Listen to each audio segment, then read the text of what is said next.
guys, takbo tayo guys. Woohoo!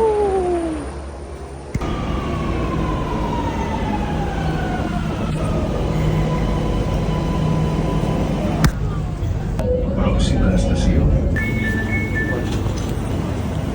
Ano masabi mo? Medyo exciting. First time use ng train papuntang Sagrada de Familia. So, nakakapa pa kami. Anyway, Nawala good kasi ako experience. dito last time. So yeah. It's a good experience. Yeah. By the way, a little bit of adrenaline. Yeah. Or the rush a little bit. Yeah. Thanks, comedians. Yan yung nakaganda guys pag nag-DIY. Pwede naman mag-taxi pero pero maganda rin yung mawala ka from minsan-minsan. May trail ba? Utiliza los interfonos de la red. Nos recuperaremos por ti.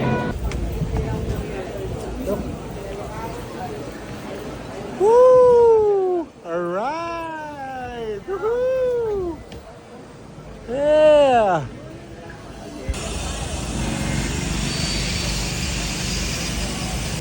Hola, hola, hola, buenos dias, buenos dias. Guys, nandito tayo ngayon sa Barcelona and kaharap natin is ang Sagrada de Familia.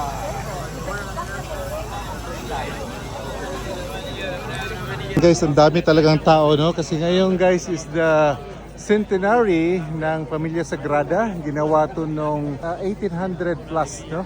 At saka, yan, ang gawa dito guys si Antoni Gaudi, yun yung architect natin. And namatay po siya nung 1926.